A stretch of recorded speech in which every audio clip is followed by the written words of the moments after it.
Welcome to Martini Time. I always look forward to this time of day because I get to talk with you in kind of a spontaneous way, and I get a martini. It's a win-win. So, what have you been working on today? I've been thinking about Trump. I did this morning's talk on Trump, and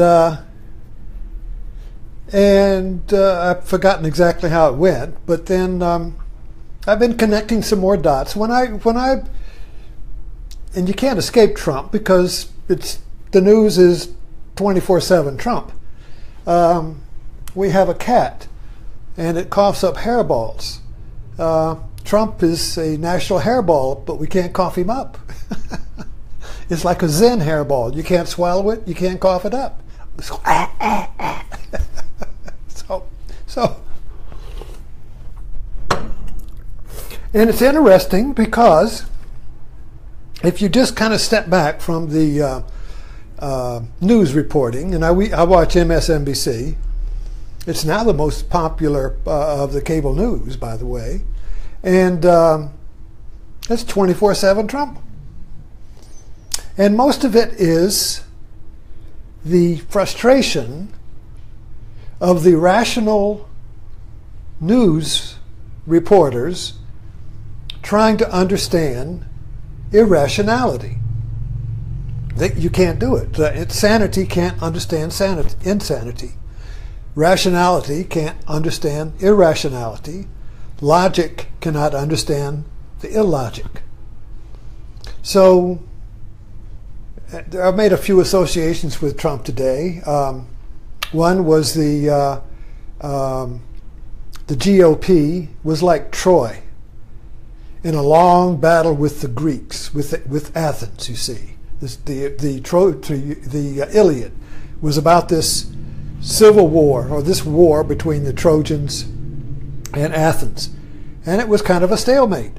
The Trojans had this big walled city, and I was reminded of the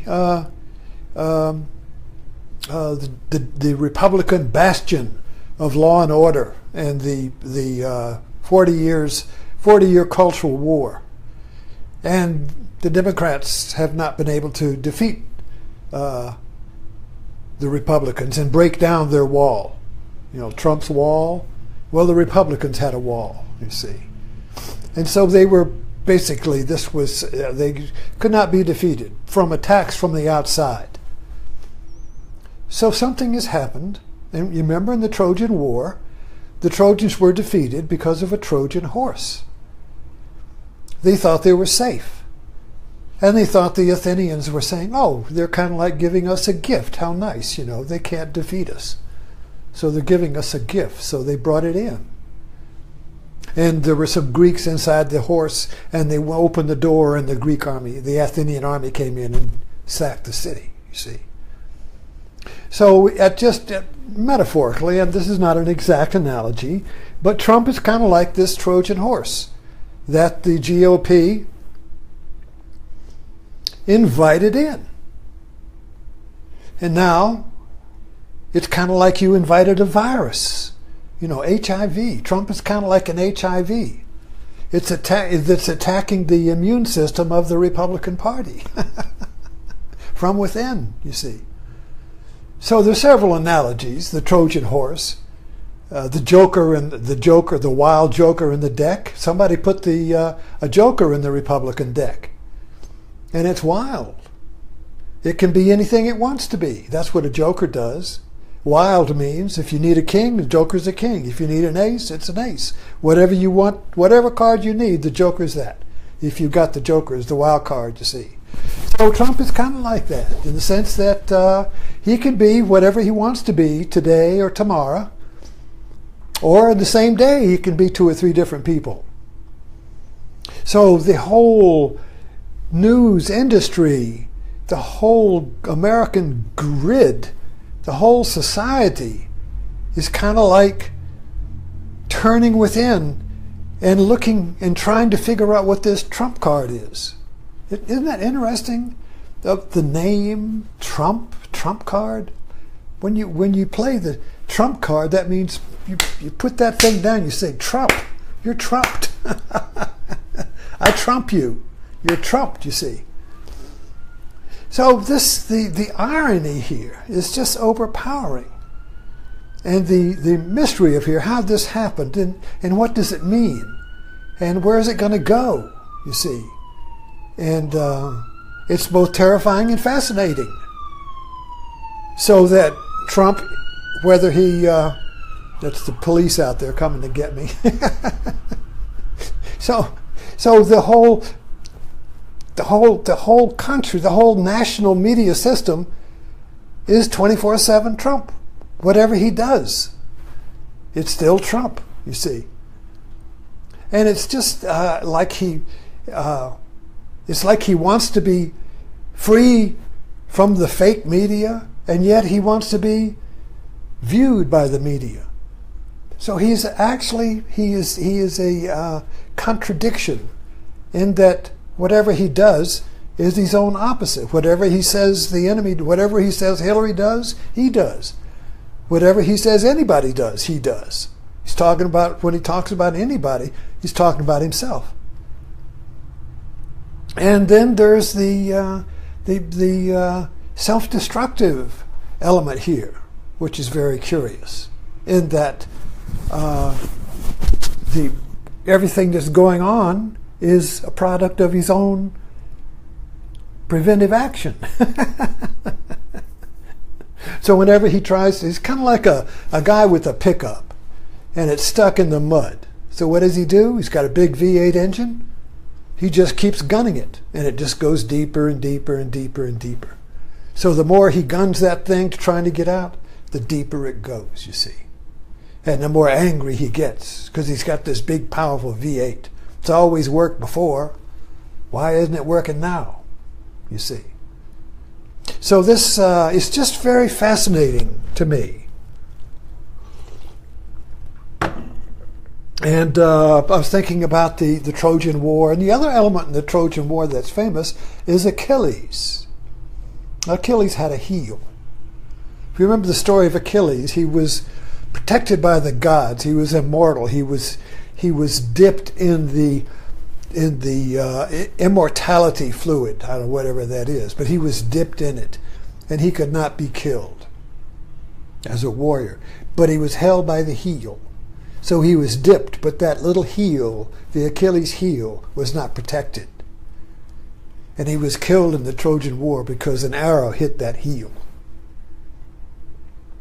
But anyway, so there is so it's kind of like Trump is the Republican Party's Achilles heel.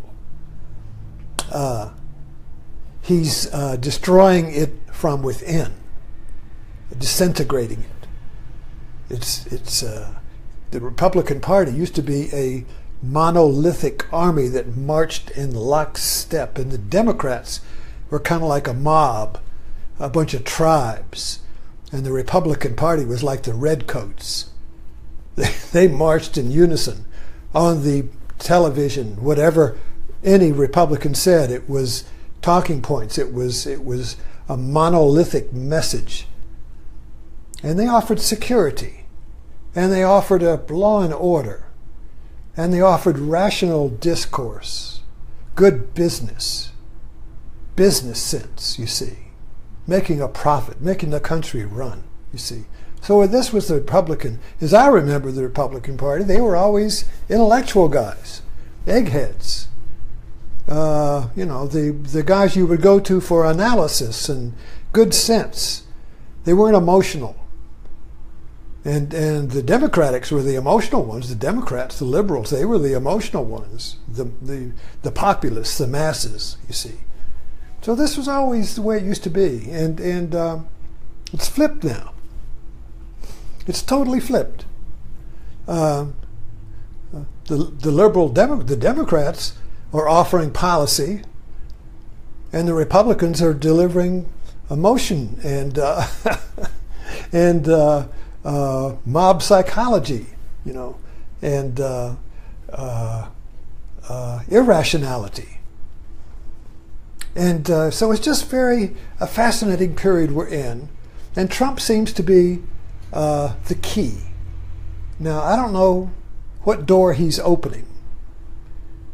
I hope it's a door to the future. I hope that that this hairball that the Republican Party has swallowed will bring an end to our Trojan War, that will bring an end to our cultural war that has been going on for 40 years. America's longest war. A war between the value system of the left and the right for the heart of America. You see, and that's a civil war. That's you can't win that because both claim to have the one value. You know, but I mean, both this. It's like both sides are in a deadlock, like sumi wrestlers. They can't throw the other out of the ring, so they just battle for decades, back and forth. Nobody can win, you see. And so this comes to a point where it just blows up. You can't tolerate it. And so I think that was the conditions that created the conditions for what the hell? What can you lose with Trump? It can't be any worse than it is. Take a wild card. I think that's what it was. Take a wild card. Let's see what happens. It's kind of like a mad leap. It's kind of like Avatar. Jake Sully. He was caught between the Sky People and the Navi. Well, I don't know. Which is real, which is unreal? I don't know. Neither one. Both rejected him. He was in a dead zone. Nothing worked. So what does he do? He does an insane act. He leaps on the back of the last shadow, the dragon of death. He leaped on death.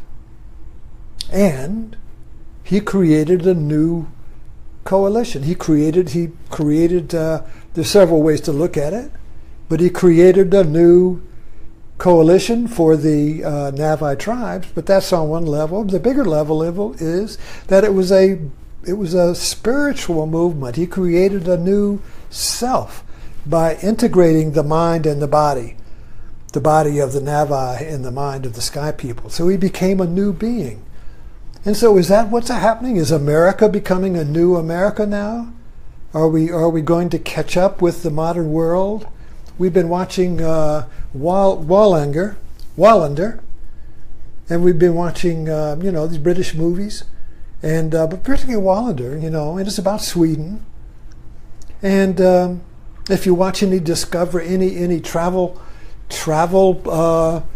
shows on Europe, it's like another world. I mean, the trains are all immaculate, the streets are clean, everything is working, the borders are open. Of course, you've got problems, but I mean, they've embraced the modern world, the globalization, the euro. They've embraced, the greater unity of Western civilization. So that's the direction we have to go. Everything is interlocking. Do you realize how fragile our civilization, Western civilization is, particularly America, because we've created these interlocking systems. Just go into Walmart and look at all the stuff in there, and imagine if you look at every little item has a whole system of interlocking systems to create it.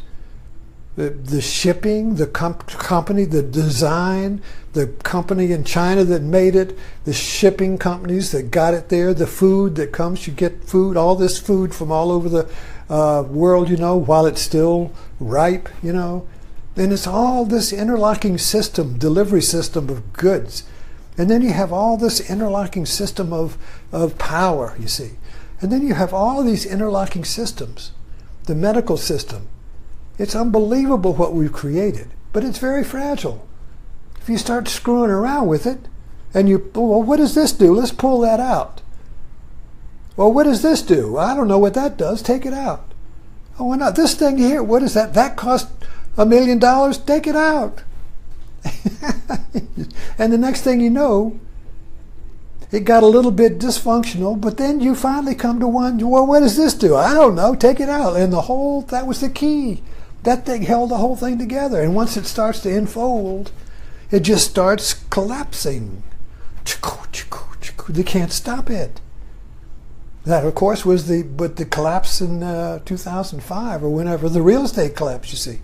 You couldn't stop it. Somebody pulled the key pin out, you see.